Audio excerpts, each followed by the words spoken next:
성도가 그리스도인이 들을 수 있는 최고의 말이 있다면 뭘까요? 여러 가지로 우리의 신앙과 삶을 격려할 수 있겠지만 저는 성령 충만한 사람, 저 사람 참 성령 하나님의 인도를 받는 사람이다, 그런 말을 듣는 게 아닐까 생각합니다. 오늘 우리가 이 요셉에 관한 성경의 기록을 읽었습니다마는 요셉이 바로 그런 칭찬을 들었습니다. 누구로부터요? 애굽의 왕 바로로부터. 38절 한번 보시죠. 바로가 그의 신하들에게 이르되 이와 같이 하나님의 영에 감동된 사람을 우리가 어찌 찾을 수 있으리요. 여러분, 이만한 극찬은 좀채 듣기 어렵잖아요. 한때 다니엘이 느부갓네살 왕에게서도 이 비슷한 말을 들었습니다. 거룩한 신들의 영이 있는 자다. 다니엘서 4장 5장에 2번이나 나오는데 같은 내용입니다. 공통점이 있다면 모두 이방의 최고 권력자들에게 들은 평가라는데 또 한 가지 의의가 있습니다. 하나님의 영에 감동된 사람, 어떤 사람일까요? 여러분, 여기 감동하다는 말을 좀 주목해 볼 필요가 있는데, 사로잡혀 있다, 흠뻑 젖어 있다, 그런 의미로 설명할 수 있습니다. 술에 사로잡힌 사람이 술 취한 사람이잖아요.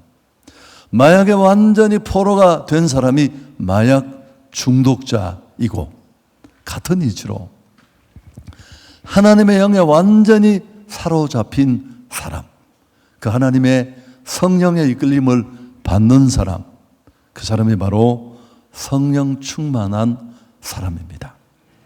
지금 요셉은 종으로 팔려와서 노예 생활을 하고 있습니다.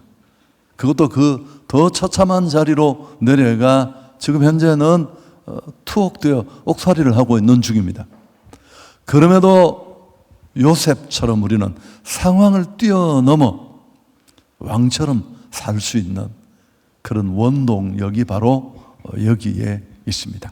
하나님의 영의 충만함을 받는데, 예수님이 십자가에 못 박히실 때 제자들은 두려워하며 뿔뿔이 흩어졌습니다. 자기들 직업으로 돌아갔죠. 그러나 오순절 약속하신 성령을 받고 나자 어떻게 되었습니까? 도망은커녕 오히려 사람들 앞에 외치고 다녔습니다. 너희가 십자가에 못 박은 예수를 하나님이 그리스도가 되게 하셨다. 이런 복음을 전하지 못하도록 겁박하고 협박해도 예전 같으면 도망을 쳐도 몇 번을 쳤을 텐데 그들은 그렇지 않았습니다. 우리가 사람에게 옳게 하랴 하나님께 옳게 하랴. 담대히 죽음 같은 그들 상황 앞에 맞섰습니다. 하나님의 말씀하신 것을 누구도 금할 수 없었습니다. 하나님의 영에 감동된 사람들의 모습을 우리는 이렇게 바라볼 수 있는데요. 오랜 고통의 시간이 끝나고 요셉의 꿈이 이루어집니다. 여러분 17세 때 꿈을 꾸고 13년간 그는 형들의 미움을 받아 형들이 죽이려고 하다가 결국은 그를 노예로 팔잖아요. 그리고 13년 동안 처참한 옥살이를 하다가 기적 같은 은혜로 그는 다시 풀려나고 애굽의 총리가 돼서 위기에 빠진 그 중근동을 살리는 혁혁한 공을 세우게 됩니다. 여러분, 이 모든 결과는 애굽의 통치자였던 바로가 호의를 베풀어 된 일이 아닙니다. 요셉을 잡고 계신 성령 하나님이 친히 하신 일인 줄 믿습니다. 그는 정말 오늘 설교 제목처럼 그 어려운 시대, 전혀 불가능해 보이는 상황 속에서 오히려 왕처럼 그렇게 살았습니다. 우리가 하나님의 성령에 이끌리고 인도함을 받는다면 누구나 내 스펙과 환경을 뛰어넘어 이런 삶을 살 수 있는데요. 오늘 요셉이 보여주는 삶의 모습 속에서 몇 가지 성령 충만한 사람의 모습을 찾고 싶은데요. 우선 1절을 우리 같이 한번 읽겠습니다. 본문을 이해하는데 대단히 중요한 구절인데 같이 또 한번 읽습니다. 만 2년 후에 바로가 꿈을 꾼 즉 자기가 나일 강가에 서 있었다. 여러분, 성경은 이렇게 슬쩍 지나가면서 이 얘기를 언급했습니다마는 요셉에게 이 2년, 이 마지막 만 2년은 너무나 긴 시간이었습니다. 앞에 내용을 여러분이 아셔야 하는데, 그는 13년 아무 죄도 없이 형들의 미움을 받고 보디발 안에 이유 없는 고소로 근거 없이 붙잡혀서 그 차디찬 옥에 긴 시간을 보냈습니다. 그러다가 어느 날 억울한 옥살이를 하고 있지만 술 관원장과 떡 맡은 관원장, 그러니까 왕궁의 관료들이 또 역시 문제가 걸려서 이 옥에 들어왔습니다. 그들의 꿈을 풀어주고 나서 이제 술 맡은 관원장은 복직이 되잖아요. 제가 다 설명할 수 없는데, 그렇지만 성경을 읽어보면 그 요셉이 자기 억울함을 그에게 호소했습니다마는 도와달라고. 그러나 그는 자기 문제가 해결함을 받자 새까맣게 요셉을 잊어버립니다. 그렇게 또 2년이 흘러간 거죠. 여러분, 13년이라는 그 긴 억울한 옥살이가 끝나는 그 마지막 2년이 얼마나 힘들고 얼마나 고통스럽고 얼마나 처절했을까요? 술 맡은 관원장도 요셉을 잊었습니다. 어쩌면 요셉은 가장 불쌍한 사람이었습니다. 로망 롤랑이 한 얘기인데 가장 불쌍한 사람은 잊혀진 사람이다. 가장 불쌍한 여인은 버려진 여인이 아니라 잊혀진 여인이다. 또 이런 어려운 말을 제가 다 합니다. 여러분, 요셉을 2년 더 감옥에 머물게 되었는데 도대체 이 기막힌 시간의 의미가 뭘까? 여기 굉장히 중요한 키가 있는데요. 깨닫기는 쉽지 않지만 이것조차도 하나님의 배려요 섭리입니다. 만일 술 맡은 관원장이 복직이 되고 나서 너무 감사해, 옥중에 있는 걔는 아무 문제가 없어, 그렇게 요셉을 풀어주었다면 요셉의 비전과 꿈은 어떻게 되었을까요? 그는 억울하게 노예와 죄수의 자리에 붙잡혀 왔다는 오해는 풀렸을지 모릅니다. 죄를 벗고 자유인은 되었을 수 있지만 과연 그는 하나님이 그를 통해 이루려는 하나님의 비전, 하나님의 뜻을 이룰 수 있었을까? 가족을 살리는 일, 또 작은 이스라엘이 이 땅으로 몰려와 구속사의 큰 역사를 만드는 그 일에 수종드는 일 역시 어려웠을 것입니다. 여러분, 이 부분이 너무너무 중요한 맥이에요. 성령 충만을 우리는 막 대단한 것으로 생각합니다. 막 기적을 일으키고 환자를 치료하고 머리에는 연기가 나르고 막 양탄자를 타고 날아다니고. 아니에요, 여러분. 그건 까부리는 거예요. 성령 충만은 오히려 이해할 수 없는 상황, 선하신 하나님의 인도와 이끄심을 확신할 수 없을 때도 그분의 신실하심, 그분의 일하심을 믿고 묵묵히 끝까지 자리를 지키는 것, 참고 기다리고, 이건 너무너무 그럴듯한 말이고 사실은 버티는 거예요. 이런 날이 너무너무 많아요. 이해할 수 없는 상황, 이해할 수 없는 절망, 도대체 내 인생은 왜 이렇게 진도가 더딘지 신앙을 다 때려치우고 싶은 그 절망의 날에도 여러분, 그렇게 끝까지 기다렸습니다.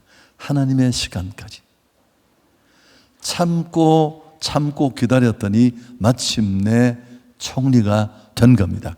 요셉이 바로를 찾아서는 어떻게 되었을까요? 일이 꼬였을 겁니다. 상소 올리고 도와달라고 외치고, 급한 바로가 자기가 꾼 꿈을 해석하지 못해서 요셉을 찾았고, 그 일을 도와준 사람이 술관원 장이었죠. 이번 주간에 오신 강사분이 그랬나요? 먼저 찾아오는 사람이 을이 된다고. 다 잊어먹으셨죠.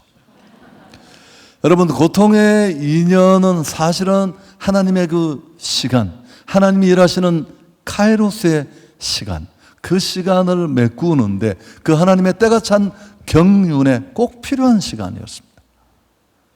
우리는 우리의 시간이 있지만 그분이 움직이는 시간이 있습니다. 우리는 이 두 시간의 갈등 속에 존재하는 것이고, 결국은 내 시간이 아니라 우리는 그분의 시간에 맞추고 이끌려야 할 줄 믿습니다. 그게 하나님 인도를 받는 거예요. 그 전에 튀어나가면 이건 사고예요. 그 늘 하는 말 많이 들으셨겠지만, 당시 이집트의 법은 남자가 공직에 올라가기 위해서는 30세가 돼야 돼요. 이 한 가지만 봐도 하나님은 가장 적절한 최적의 타이밍에 그를 이끄신 것입니다. 여러분, 하나님은 우리를 향한 놀라운 계획을 가지고 계신 줄 믿습니다. 스펄전은 이런 이야기를 했습니다. 우리가 하나님을 기다릴 가치가 있다. 그 이유는 하나님은 우리를 유익하게 할 정시각에 도착하기 때문이다. 그는 그 정시각보다 이르게도 오시지 않고 늦게 오시지도 않는다. 오늘 특히 수능이라는 중요한 관문을 앞에 두고 또 한 번 1차 실패한 분들도 계시겠지만, 여러분, 아무것도 아닌 일이에요. 작은 일은 아니지만 그렇게 인생을 포기할 만한 일은 전혀 안 해요. 저는 시험이라는 시험은 몽땅 다 떨어진 사람이에요. 너무 여전히 잘 살고 있고요.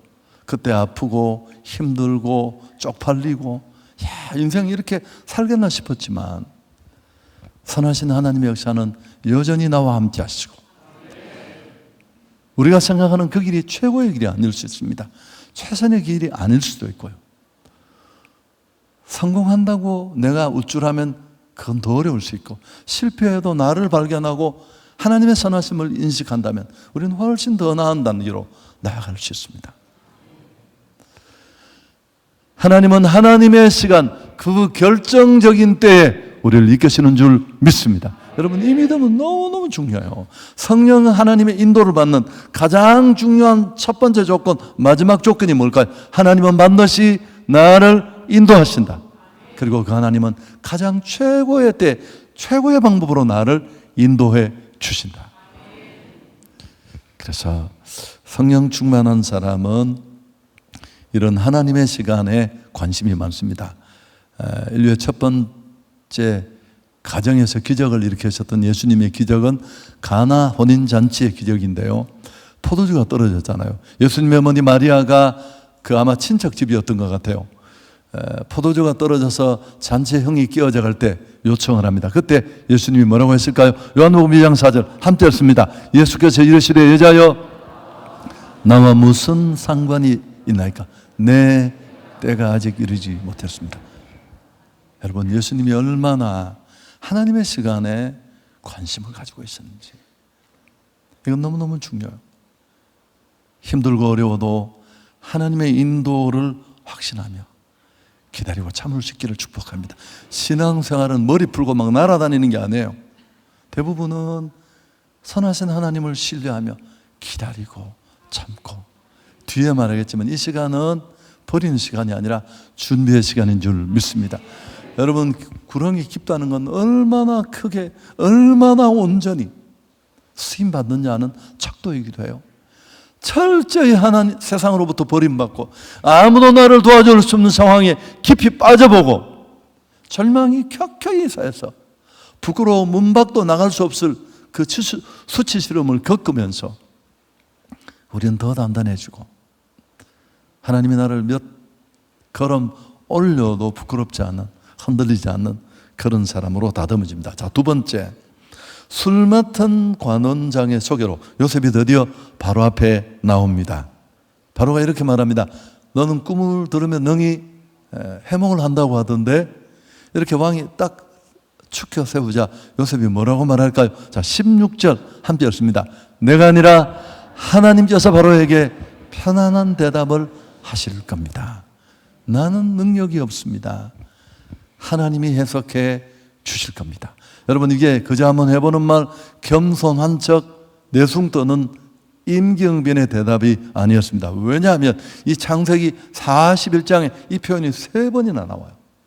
16절 우리가 읽었죠. 하나님이 바로에게 편안한 답을 주실 겁니다. 25절 하나님 그가 하실 일을 당신에게 보일 겁니다. 39절 하나님이 이 모든 것을 내게 보이셨느니라. 자, 이 13년의 긴 고통의 시간을 보내지 않았다면 이 고백이 나올까요? 아니요. 절대, 결코. 여러분, 그는 작은 것부터 철저하게 하나님을 인정하는 모습을 보입니다. 하나님 중심의 삶을 사는, 하나님을 매번 보여주고 드러내는 삶을 사는 그를 보고 머리에 연기 나는 거 보고 한 말이 아니라 양탄자 타는 거 보고 한 얘기가 아닙니다. 이런 요셉의 모습을 보고 당신은 하나님의 영에 감동된 사람입니다. 성령 충만한 사람은 하나님 중심의 삶을 삽니다. 어떤 경우에도 그분이 받아야 될 스포트라이트를 갈취하지 않고 하나님만 드러냅니다. 자신을 홍보하는데 익숙한 우리 기독인들에게 시사하는 바가 대단히 큽니다. 초대 기독교 교부였던 어거스틴은 신의 도성이라는 명조를 남겼는데 2개의 사랑이 2개의 나라를 만들었다, 그렇게 말합니다. 하나님을 멸시하는 자기애가 지상의 나라를 세웠고, 자기를 낮추는 신애의 사랑이 천국을 만들었다. 전자는 자기를 뽐내고 후자는 주의 이름을 자랑한다. 여러분, 나는 어디에 속하는가요? 조금만 칭찬하고 축혀 세우면 눈 슬쩍 감고 다 받을 거 다 받고 그저 마지못해 아닙니다, 은혜입니다, 그리고 도망가는 그런 사람은 아닌지, 어떤 자리 어떤 경우에나 하나님만 높이고 그분을 인정하는 자로 살아가십시오. 왜 그럴까요? 그러면 하나님은 그를 손에 잡고 실수가 있더라도 끝까지 이끄시고 인도해 주십니다. 왜요? 우리는 원래 그런 존재로 만들어진 줄 믿습니다. 하나님이 우리 필요 들어주려고 알라딘 램프의 시종이 아니라 그분은 우리를 자기 형상대로 만들어 하나님의 영광을 드러내는 존재로 우리를 사용하시는 줄 믿습니다. 그래서 여러분, 우리는 하나님은 그런 말 했다고 했잖아요. 하나님이 얼마나 영광 받기를 좋아하시느냐 하면 고난을 주어서 고난을 통과하면서 영광 받고, 또 고난을 겪을 때 고난을 도와주면서 또 영광 받고, 그런 말을 하는 신학자도 있습니다. 링컨 대통령은 너무 유명한 그런 지도자잖아요. 톰 아저씨의 오두막이라는 소설의 저자 스토우 부인을 만났습니다. 그가 쓴 그 소설에서 노예들의 비참한 삶을 과감하게 묘사한 것을 보고, 원래 노예 문제에 비상한 관심을 가지고 있던 링컨은 늘 그를 작가로서 존경했습니다. 그런데 실제로 이 스토우 부인을 만나보고 너무 놀랐다고 합니다. 그래서 이렇게 얘기를 했대요. 스토우 부인 반갑습니다. 신뢰가 되지 않을지 모르지만 저는 부인을 보고 너무 놀랐습니다. 소설에 그려진 내용을 보고 정말 씩씩하고 힘찬 여성으로 생각했는데 너무 체구도 작고 연약해 보이기까지 합니다. 링컨의 말을 듣고 좀 불편할 수 있는 얘기잖아요. 스토우 부인은 그거야 너무너무 당연합니다. 톰 아저씨 오두막이 어디 제 소설입니까? 그건 하나님이 이 시대를 탓하며 쓰신 거랍니다. 그러기에 힘이 있고 많은 교훈을 주는 소설이 될 수 있었습니다. 링컨은 후에 이렇게 글에 남겼습니다. 나는 스토우 부인에게서 위대한 소설가의 면모만이 아니라 위대한 신앙을 보았다. 도대체 아멘은 도대체 언제 할 예정인지 저기 좀 카톡을 보내주세요. 내가 기다리지 않게. 할렐루야. 여러분, 그것이 어디로부터 왔는지 분명히 밝혀서 하나님이 받으셔야 할 영광을 그는 그분께 돌려드렸습니다. 여러분, 오래 수임 받는 방법은 너무너무 간단해요. 나를 만드시고 나를 목적 있는 인생으로 구원하시고 나의 영광을 받기 위해서 나를 이 자리에 세워두신 그 하나님을 기억하는 것입니다. 미국의 명문 대학 준비학교인 그 필립스 아카데미, 미국을 움직이는 사람들이 굉장히 많이 여기 나왔고요. 대학 준비학교죠. 부시 부자도 역시 미국 대통령 중에 많은 분들이 여기 나왔는데, 여러분, 이 학교가 이런 큰 결과를 가져온 이유가 뭘까요? 부자 되라고 가르치지도 않고 유명 인사가 되라고 한 번도 말하지 않았습니다만은, 그러나 정말 많은 유명인, 정말 세계적인 부자를 가장 많이 배출한 대학 준비학교인데, 여러 가지 요인 중에 한 가지가 뭘까요? 이 학교의 교훈입니다. 나 자신을 위해서가 아닌, 이들은 공부하는 목적이 달라서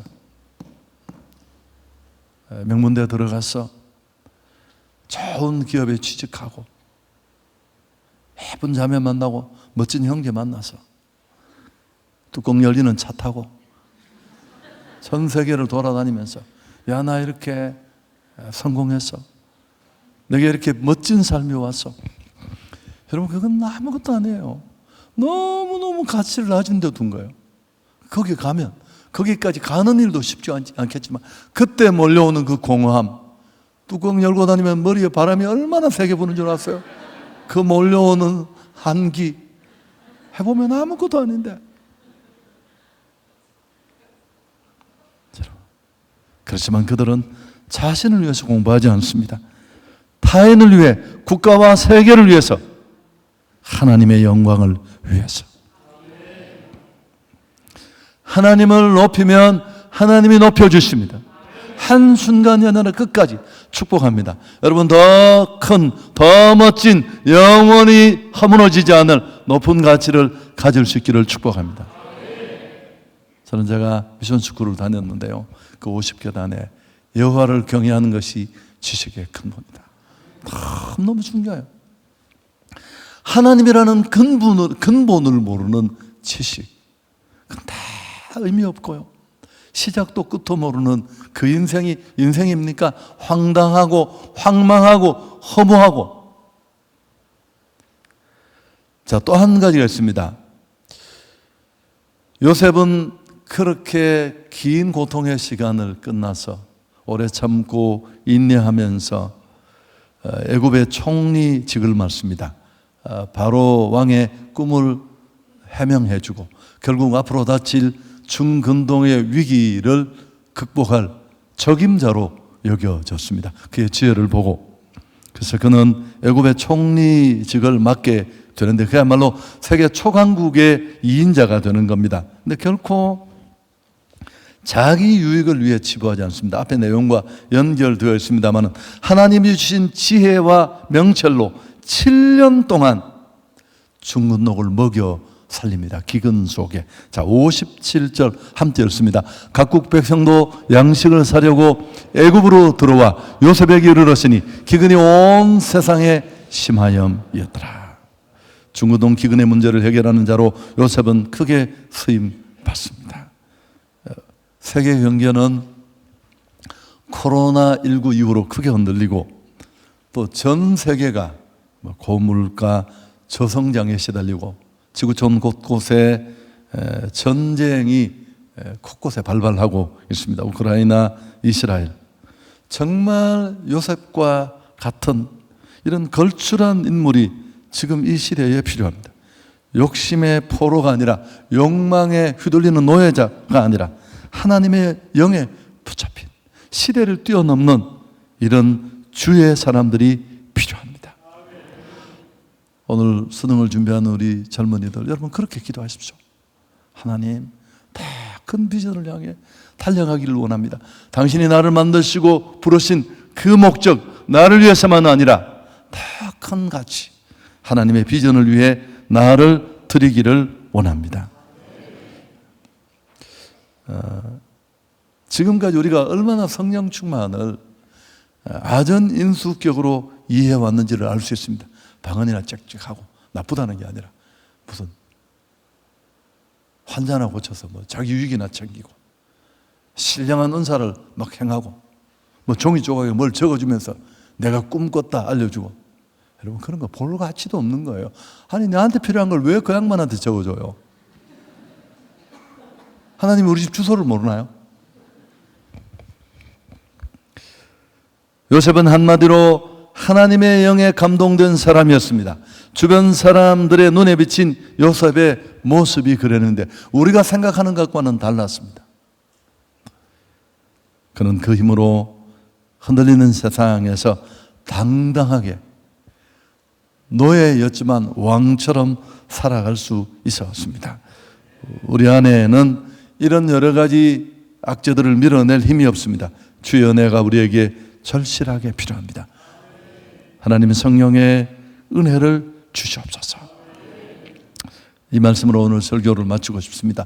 이거 과거에 많이 쓰던 표현인데요. 10대에 꿈을 꾸고 20대에 준비하고 30대에 쓰임 받자.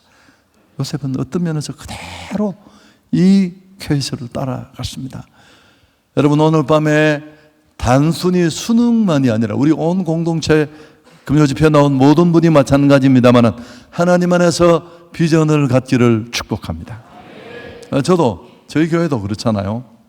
이제 정말 행축으로 한국교회를 세우겠다는, 살리겠다는 비전을 가지고 달려가니까 저는 정말 30대, 20대 제가 꿈꾸고 있을 때만큼 행복해요. 너무너무 감사하고 본질을 잡고 또 그 일을 위해 참여한 분들이 정말 행복해하면서 이제는 뭔가 할 수 있다는 확신을 가지고 나가는 모습을 보면서 너무너무 해피하고요. 이런 일에 한 귀퉁이라도 내가 감당할 수 있다는 사실이 어쩌면 그렇게 기쁘고 좋은지 모르겠습니다. 또 우리 성도님들의 얼굴을 봐도 그래요. 사실 우리 교회는 참 많은 것들을 내어놓고 또 포기하는데 오히려 더 많은 기쁨을 누리는 이유도 여기에 있습니다. 꿈을 꾸시고 더 잘 준비되어 온 시대와 역사 앞에 후회 없이 드려지는 그런 하나님의 비전을 이루는 인물들이 나올 수 있기를 주 예수 그리스도 이름으로 축복합니다.